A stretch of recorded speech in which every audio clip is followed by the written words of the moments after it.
नमस्कार, आप देख रहे हैं न्यूज ब्रीफ। मैं हूं आपके साथ आशा सरमाल। चलिए शुरुआत करते जम्मू कश्मीर से जुड़ी खबरों की। रक्षा मंत्री राजनाथ सिंह ने कहा कि ऑपरेशन सिंदूर देश की वो प्रतिबद्धता है जिसमें ये दिखा दिया गया कि हम सिर्फ डिफेंस नहीं करते बल्कि समय आने पर कठोर कार्रवाई भी करते हैं। ये ऑपरेशन देश के वीर जवानों द्वारा देखा गया सपना था जो साकार हो गया है। श्रीनगर में आज अपने संबोधन में रक्षा मंत्री ने यह भी कहा कि भारत ने पूरी दुनिया को दिखा दिया कि आतंकवाद के खिलाफ हम किसी भी हद तक जा सकते हैं। आतंकियों ने पहलगाम में हत्याएं कर भारत के माथे पर वार किया। हमने उनकी छाती पर वार करके उसे घुटनों पर ला दिया है। इससे पहले रक्षा मंत्री ने यहां श्रीनगर में सेना के अधिकारियों और जवानों के साथ मुलाकात कर उनकी पीठ थपथपाई और उनसे एलओसी के हालात का ब्यौरा भी लिया। उपराज्यपाल मनोज सिन्हा और आर्मी चीफ भी रक्षा मंत्री के साथ मौजूद थे।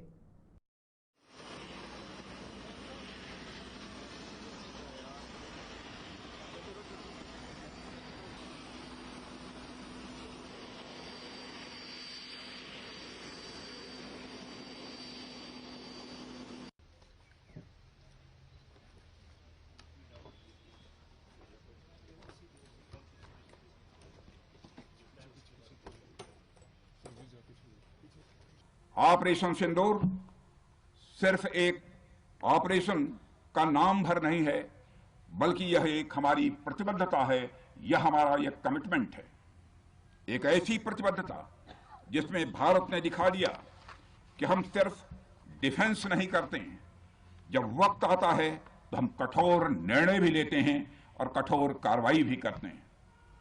यह ऑपरेशन उस एक एक जवान की आंखों में देखा गया सपना था कि हर आतंकी ठिकाना, चाहे वह घाटियों में छुपा हो या बंकरों में दबा हो, हम वहां पहुंचेंगे और दुश्मन की छाती चीरकर हम उन आतंकी ठिकानों को खत्म करके ही हम वापस लौटेंगे। मेरे साथियों, ऑपरेशन सिंदूर आतंकवाद के खिलाफ भारत द्वारा चलाई गई अब तक के इतिहास की, मैं मानता हूं, यह सबसे बड़ी कार्रवाई है। 35-40 वर्षों से भारत सरहद पार से चलाए जा रही आतंकवाद का सामना कर रहा है। आज भारत ने पूरी दुनिया को यह साफ कर दिया है, यह स्पष्ट कर दिया है कि आतंकवाद के खिलाफ हम किसी भी हद तक जा सकते हैं। साथियों, आतंकवादियों ने पहलगाम में आतंकवादी घटना को अंजाम देकर भारत के मस्तक पर चोट पहुंचाने की कोशिश की है। भारत की सामाजिक एकता को तोड़ने का भी प्रयास किया गया है। उन्होंने भारत के माथे पर वार किया, हमने उनकी छाती पर वार किया है और छाती पर घाव किया है। पाकिस्तान के जख्मों का इलाज इसी बात में है कि वह भारत विरोधी और आतंकवादी संगठनों को पनाह देना बंद करे और अपनी जमीन का इस्तेमाल भारत के खिलाफ किसी। कश्मीर घाटी के अवंतीपुरा में सुरक्षा बलों के हाथ फिर भी आप देखिए बड़ी कामयाबी हाथ लग गई है और सुरक्षा बलों ने अवंतीपुरा के ही त्राल इलाके में हुई मुठभेड़ में जैश-ए-मोहम्मद के 3 आतंकियों को मार गिराया। इससे पहले मंगलवार 13 मई को सेना ने लश्कर के 3 आतंकियों को ढेर कर दिया था और इस तरह से 48 घंटों में 6 आतंकवादियों का सफाया हो गया है। त्राल मुठभेड़ आज तब शुरू हुई जब सुरक्षा बलों को जंगलों में 2 से 3 आतंकियों के छिपे होने की सूचना मिली थी और इसके बाद पुलिस और सेना ने इलाके को घेर लिया। आतंकियों ने गोलाबारी शुरू कर दी और सुरक्षा बलों की जवाबी कार्रवाई में यहां जैश के 3 आतंकी ढेर हो गए हैं। इन तीनों की पहचान आसिफ अहमद शेख, आमिर नजीर वानी, यावर अहमद भट्ट के रूप में हुई है जो तराल के रहने वाले थे।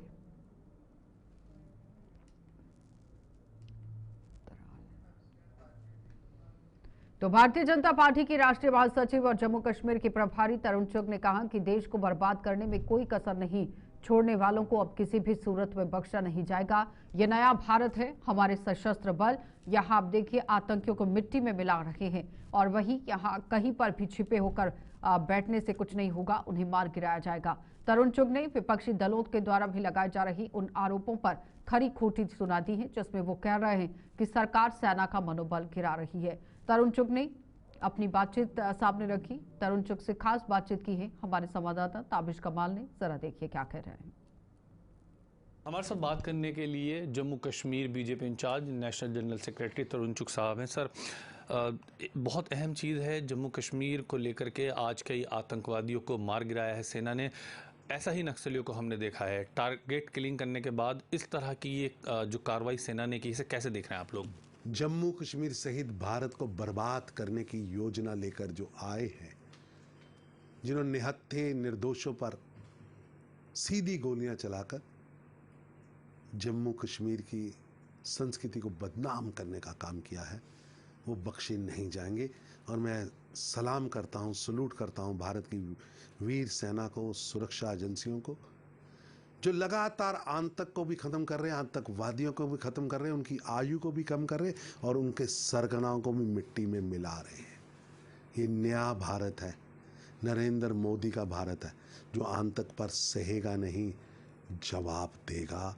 और आतंकी कहीं भी छुप जाए उसे बख्शा नहीं जाएगा। सर, कांग्रेस और समूचा विपक्ष बार बार कई सवालिया निशान खड़े कर रहा है।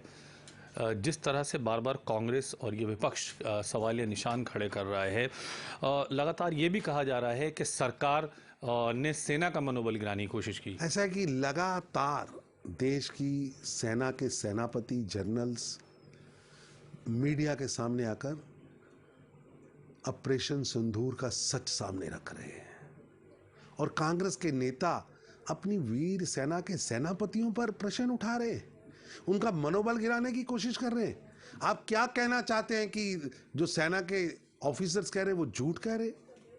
ये देश के अंदर आर्टिफिशियल भ्रम व आर्टिफिशियल भय जो कांग्रेस पार्टी पैदा कर रही है, ये दुर्भाग्यपूर्ण है। ये वही लोग हैं जो टुकड़े टुकड़े गैंग के खलनायक को संसद में पहुंचाने के लिए दिल्ली से टिकट देते हैं, जिनके शासनकाल में खूंखार आतंकवादियों का प्रधानमंत्री के साथ रेड कारपेट स्वागत होता है, उसका फोटो शूट होता है। सर्जिकल स्ट्राइक पर जाने पर सर्जिकल स्ट्राइक के बाद उनसे सवाल पूछे जाते हैं, वीर सैनिकों का अपमान किया जा रहा है। अब फिर यही प्रयास कांग्रेस पार्टी के नेता कर रहे हैं। मैं तो कांग्रेस पार्टी के नेताओं से कहूंगा, अपने मालिकों को खुश करने के लिए महापरिक्रमा करिए, लेकिन देश की वीर सेना को अपमानित और उन्माद करे, उनका मनोबल ना तोड़े, ना तोड़े। तो दूसरी तरफ बीएसएफ के जवान पूर्णम साहू वापस आ गए हैं। बहुत सुखद समाचार है। इसमें भारत की चमक व धमक स्पष्ट दिख रही है। प्रधानमंत्री नरेंद्र मोदी जी का सशक्त नेतृत्व बताता है कि पूनम साहू हो या अभिनंदन, पूनम साहू हो या अभिनंदन भारत के लिए अमूल्य है, अमूल्य है, अमूल्य है। एक और आखिरी और अहम सवाल लूँगा सर, आज जम्मू कश्मीर की आवाम को आप यहाँ से क्या मैसेज देना चाहेंगे? क्योंकि जिस तरह की कार्रवाई लगातार हो रही है, आवाम सुनना चाहती है कि दिल्ली से क्या हो रहा है। पाकिस्तान ने एक षड्यंत्र रचा जिसमें जम्मू कश्मीर सहित भारत को बर्बाद करने की पटकथा लिखी। निश्चित रूप से आज पाकिस्तान को उसको करारा जवाब मिला है। जल्द ही सब चीज़ें नॉर्मलाइज हुई हैं और आगे भी जाकर चीज़ें नॉर्मलाइज होंगी और जम्मू कश्मीर वापस टेररिस्ट कैपिटल के बाने को तोड़कर टूरिज्म कैपिटल की ओर जो बड़ा था, वापस हम टूरिज्म कैपिटल बनेंगे। जम्मू कश्मीर को दहलाने वाले बख्शे नहीं जाएंगे। बहुत शुक्रिया सर। पीडीपी अध्यक्ष महबूबा मुफ्ती ने सरकार से पाकिस्तानी गोलाबारी में जानमाल का नुकसान उठाने वाले परिवारों की हर संभव मदद करने का आह्वान किया। महबूबा मुफ्ती ने गोलाबारी में जाने गंवाने वाले लोगों के परिजनों को आर्थिक सहायता देने और मृतकों के एक एक परिजन को सहारे के साथ साथ नौकरी देने की मांग कर दी है। महबूबा मुफ्ती ने आज मेंढर में पाकिस्तानी गोलाबारी में एक परिजन को गंवाने वाले परिवार के साथ मुलाकात के दौरान सरकार से ये मांग रखी। उन्होंने ये भी कहा कि जंग किसी भी मसले का हल नहीं है, क्योंकि इसमें तबाही के सिवाय कुछ हासिल नहीं होगा।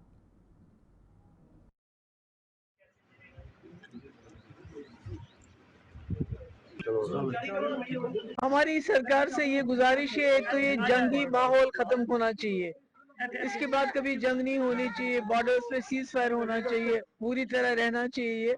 और ये जो फैमिली है, जहाँ जहाँ भी शहादतें हुई हैं वहाँ नौकरी मिलनी चाहिए। और मुआवजा 10 लाख कुछ नहीं होता है।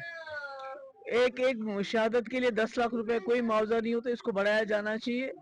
और आगे के लिए जो इन इलाकों में जो है, जो ऑलरेडी बंकर बने हुए हैं, वो इनके काम नहीं, वो सिक्योरिटी के लिए, ये लोग कहाँ जाएं? तो मेरी यही सरकार से गुजारिश है कि इन घरों को बसाने की जरूरत है। जहां मकान डैमेज हो गए हैं वहां कम से कम 50 लाख रुपए मिलना चाहिए, और कंपनसेशन जो है इनका वो बढ़ना चाहिए, और कम से कम एक घर में एक नौकरी मिलनी चाहिए जहां शहादत हुई है। अब मैं उसमें क्या कहूँ, क्या कहूँ मैं? पहले तो जंग होनी नहीं चाहिए। अब जंग से तो कोई फायदा नहीं है, इतने सारे लोग हमारे शहीद हो गए, इतनी हमारी मकानों की बर्बादी होगी, प्रॉपर्टी, बेचारा लोग जिंदगी भर पैसा जमा करके मकान बनाते हैं, वो बर्बाद हो गए। खून बहाया हमारा, क्योंकि हम वो जो बैठे होते हैं वहां पर स्टूडियोज में, उनको क्या पता यहाँ क्या हो रहा है? उनको मालूम होगा क्या चल। तो जम्मू सहित संभाग के अन्य जिलों में हालात सामान्य होते ही आज कुछ इलाकों में स्थिति स्कूलों की यहाँ आप देखिए किस तरह से बदल गई, क्योंकि घंटियां स्कूल के अंदर बजने शुरू हो गई। जम्मू में भी आज कुछ स्कूल खुल गए, जहां पहले की तरह चहल पहल लौट आई है। स्कूल खुलने पर आज सुबह स्कूलों के स्टाफ और बच्चों ने पाकिस्तानी गोलाबारी में शहीद हुए देश के वीर जवानों, आम नागरिकों को भावनी श्रद्धांजलि दी। स्कूली बच्चों और उनके टीचरों ने बताया कि युद्ध हमेशा तबाही लेकर आता है, लिहाजा ये कामना की गई है कि भविष्य में ऐसे हालात पैदा ना हो।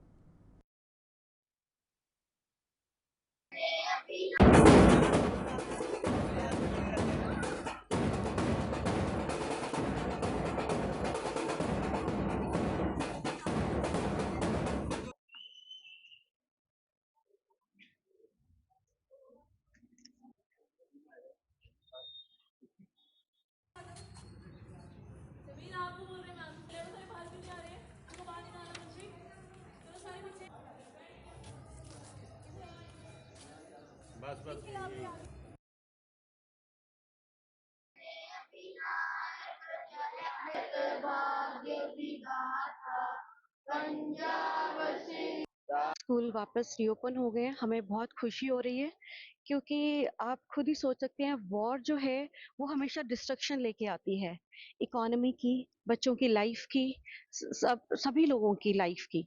ठीक है, डिस्ट्रक्शन होता है, सोशल लाइफ खराब होती है, इकोनॉमी डाउन होती है, बच्चों की एजुकेशन पे एडवर्स इम्पैक्ट पड़ता है, तो हमेशा डिस्ट्रक्शन ही लेके आती है वॉर। और हम कभी भी नहीं चाहेंगे, इवन कोई भी नहीं चाहेगा वर्ल्ड में कि कभी भी कहीं पर किसी भी देश में वॉर लाइक सिचुएशन जो है वो पैदा हो। और हर कोई यही प्रे करना चाहता है कि बस हमेशा पीस रहे, और कोई भी प्रॉब्लम है उसका हल वॉर से नहीं, पीस से, शांति से बैठ के बात करके ही सॉर्ट आउट किया जा सके। उसके अलावा और कोई ऑप्शन नहीं होना चाहिए। और सबसे स्पेशल हम ट्रिब्यूट देते हैं अपने सोल्जर्स को, जो दिन रात हमारी सुरक्षा के लिए बॉर्डर्स पे तैनात हैं, अपनी लाइफ की परवाह किए बिना अपनी लाइफ को सेक्रीफाइस कर रहे हैं, सिर्फ और सिर्फ हमारी सेफ्टी के लिए, अपने देश की सेफ्टी के लिए। तो शत शत नमन है उन शहीदों को जिन्होंने इस वॉर में अपनी जान को गंवाया है। सर, बहुत अच्छा लग रहा है कि हमारे स्कूल इतने दिनों के बाद खुले हैं। हमारी इतनी पढ़ाई स्लो चल रही थी कि हमें कुछ सिखाने वाला नहीं थी इन छुट्टियों में। और बहुत हमारा सल्यूट है उन सोल्जर्स के लिए जो हमारे लिए लड़ रहे हैं, जो हमारे लिए अपनी जान कुर्बान कर रहे हैं। तो जिला सांबा के विजयपुर और परमंडल में भी आज से स्कूल खुल चुके हैं। 8 दिनों के बाद स्कूल पहुंचे बच्चों में बेहद उत्साह देखा गया। स्कूल पहुंचे बच्चों ने आज प्रदर्शन के साथ साथ देखिए किस तरह से प्रार्थना की है, प्रदर्शन नहीं किया है, और भारत और पाकिस्तान के बीच में उपजे तनाव की वजह से जो हालात बने हुए थे वो खत्म हो गया है, और अब आगे भी इसी तरह से हालात सामान्य रहने की कामना की गई। उन्होंने बताया कि युद्ध किसी भी समस्या का हल नहीं है, लिहाजा दोनों मुल्कों को अब शांति की ओर कदम बढ़ाने चाहिए। थोड़ा सा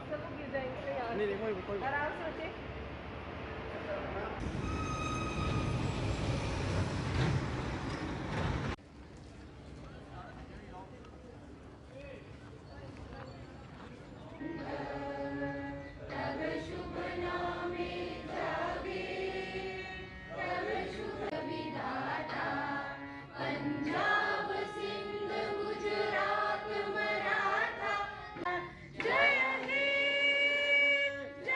हे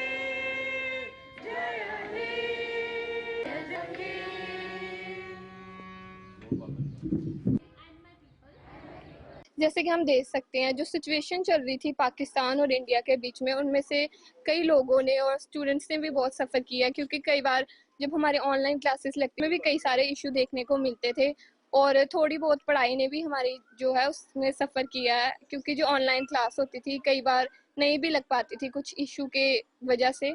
और हम चाहते हैं, और आज स्कूल आके बहुत खुशी हो रही है। आज हमारे स्कूल का पहला दिन है, इतने दिनों बाद हम स्कूल आ रहे हैं तो बहुत अच्छा लग रहा है। अब जो है हम चाहते हैं कि जो कॉन्फ्लिक्ट थी इंडिया पाकिस्तान के बीच में वो ना हो और सब कुछ नॉर्मल रहे, ताकि जो सिचुएशन थी ऐसी वो दोबारा ना हो। अब हालात में काफ़ी फ़र्क आ गया, हम देख रहे हैं कई जगहों पे पहले हमले होते थे, अब वो भी बंद हो गए हैं, और जो नुकसान हुआ है वो भी थोड़ा बहुत हुआ है, पर हमें ज़्यादा नहीं हुआ है। बीजापुर में देखा जाए तो यहाँ पे इतना नुकसान नहीं हुआ।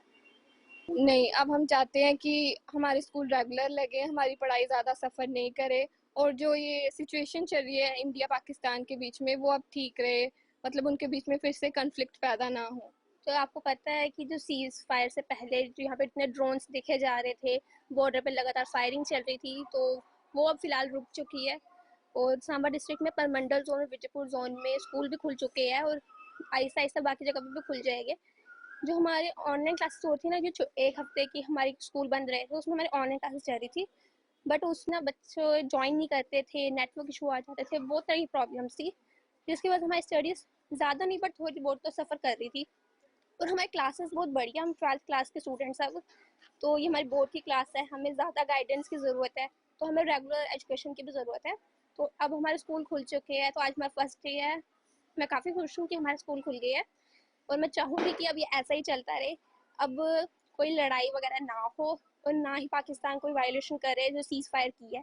जिस हिसाब से हमारे हालात चल रहे थे, पाकिस्तान और इंडिया के बीच में लड़ाई चल रही थी, तो बहुत ही मतलब डेंजरस सिचुएशन क्रिएट हो गई थी हमारे जम्मू में, क्योंकि ये बॉर्डर के पास वाली स्टेट है। देखो, जब हमारे स्कूल में छुट्टियां पड़ी थी ये वॉर की वजह से, तो पढ़ाई में बहुत इफेक्ट पड़ा था, क्योंकि ना हमारे स्कूल लग रहे थे, और जो ऑनलाइन क्लासेस लग रही थी उसमें भी वीडियो क्वालिटी अच्छी नहीं आती थी, क्योंकि नेटवर्क क्वालिटी की वजह से हमारे जो वीडियो क्लासेस नहीं लग रही थी, और उसमें पढ़ाई में डिफेक्ट पड़ा। आधे बच्चों के पास मोबाइल भी नहीं होता, वो अटेंड भी नहीं कर पाते। तो मैं बहुत खुश हूँ कि सीज़ फायर हुआ, हमारे स्कूल लग रहे हैं और हमारी पढ़ाई फिर से चालू हो रही है। मैं चाहता हूँ कि जो हमारी लड़ाई हो रही थी वो ना होए, हमारे जो हालात है वो सुधर गया, वो ऐसे ही रहे।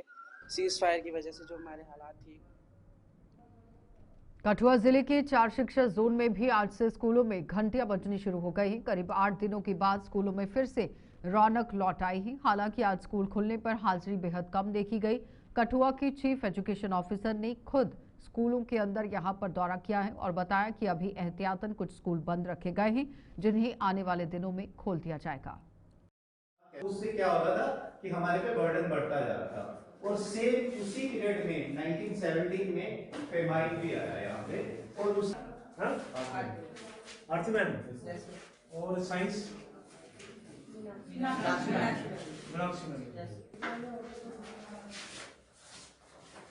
माध्यम से मैं ये कहना चाहूँगा कि ये जो हमारी सिचुएशन जो टेंस बनी हुई थी हमारे स्कूलों की, क्योंकि हमारा डिस्ट्रिक्ट कठुआ जो है ये बॉर्डर के साथ लगता है, तो हमने पहले 2-4 दिन पहले डेक्स साहब से मिल के बात करके ऊपर वाले जो 6 जोन थे उनके स्कूल्स खुलवाए थे कि ऊपर वाला एरिया थोड़ा सेफ़ है तो बच्चों को थोड़ा सा बेनिफिट हो जाएगा।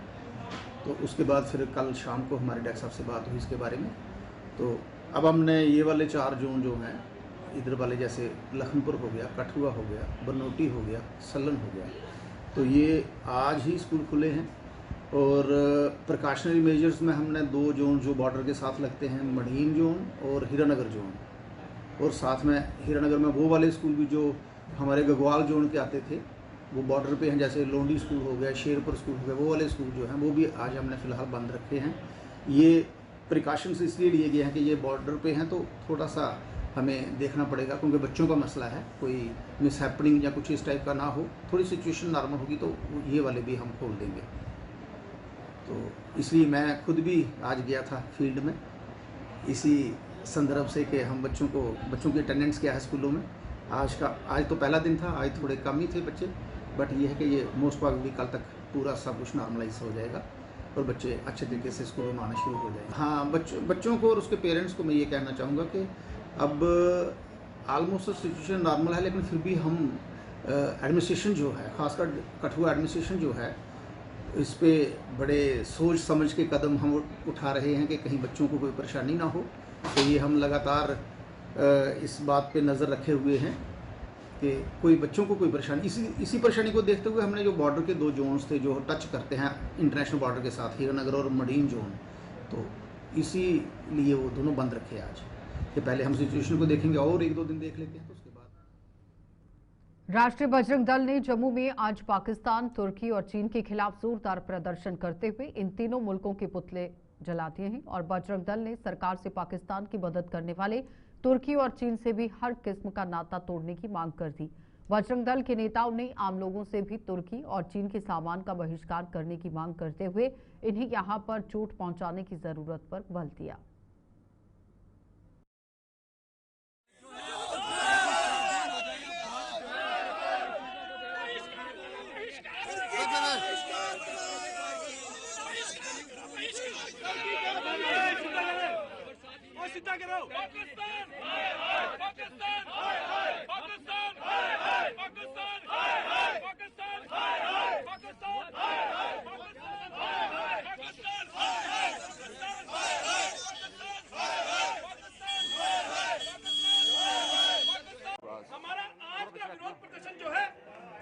पाकिस्तान के खिलाफ है, तुर्की के खिलाफ है और चाइना के खिलाफ है। जिस प्रकार से आपने देखा कि पिछले कुछ दिन पहले भारत और पाकिस्तान के बीच में एक युद्ध जो है वो चला, जिसके अंदर पाकिस्तान का समर्थन खुले तौर पर तुर्की ने किया, चाइना ने किया। तुर्की ने यहां तक कहा कि हम अपने भाइयों के साथ खड़े हैं। आज हम भारत सरकार से भी अपील कर रहे हैं और समस्त देशवासियों से भी अपील कर रहे हैं कि तुर्की के सामान का पूर्ण रूप से देश के अंदर बहिष्कार होना चाहिए। तुर्की का जो सामान, मैं धन्यवाद करूंगा उन फ्रूट व्यापारियों का जिन्होंने मुंबई के अंदर तुर्की के सेब का पूर्ण रूप से बहिष्कार किया है, लेकिन उसके अलावा भी तुर्की का बहुत सारा सामान जो है वो भारत के अंदर आता है। उसमें चाहे कालीन हो, मिट्टी के बर्तन हो, चाहे वो मार्बल हो, इसका भी पूर्ण रूप से बहिष्कार जो है वो हमारे लोगों को करना है। जब तक देशवासी एकजुट नहीं होंगे, इकट्ठे नहीं होंगे और चाइना और तुर्की के सामान का बहिष्कार नहीं होगा, तब तक तुर्की की कमर नहीं टूटेगी। तो इसलिए सबसे पहले हम लोगों को इनके सामान का बहिष्कार करना है और खास तौर पर टूरिस्ट जो तुर्की के अंदर जाता है उसका भी बहिष्कार करना चाहिए। यह अपील हम समस्त देशवासियों से कर रहे हैं। हम भारत सरकार से भी अपील कर रहे हैं कि किसी प्रकार की भी मदद तुर्की, पाकिस्तान और चाइना के अंदर ना भेजी जाए। 2023 में जब तुर्की के अंदर भूकंप आया तो भारत ने सबसे पहले मिशन दोस्त के नाम पर जो है सबसे पहली राहत सामग्री जो है वो भेजने वाला भारत था, लेकिन उसके बावजूद तुर्की ने भारत की पीठ पर खंजर घोंपने का काम किया और जिस समय लड़ाई हुई वो पाकिस्तान के ऊपर के साथ खुले तौर पर जो है वो भारत के खिलाफ षड्यंत्र करने लगा।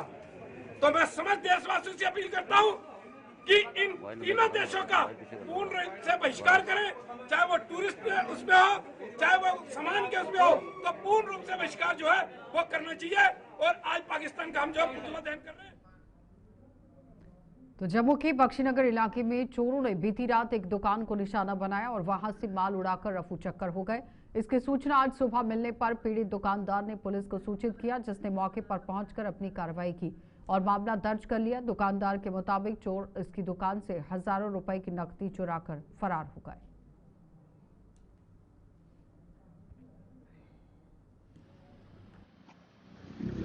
जब सुबह हम उठे थे बाहर आए तो एक औरत आई, बोलती है मेरे को सामान दे दो अंदर से।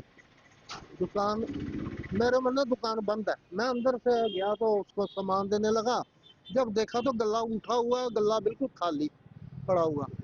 तो फिर मैंने आके देखा तो शटर इतना इतना ऊंचा उठा हुआ था। फिर उसके बाद देखा रॉड एक इधर पड़ी थी, एक ताला उधर पड़ा है, एक ताला इधर पड़ा। कैमरे जिसको पूछो उसका कैमरा लोकेशन नहीं दे रहा है इधर की, उसका कैमरा तो वो भी लोकेशन नहीं दे रहा है। इधर के कैमरे बोलते हैं खराब है हमारे। न्यूज ब्रीफ में इतना ही, इजाजत दीजिए, नमस्कार।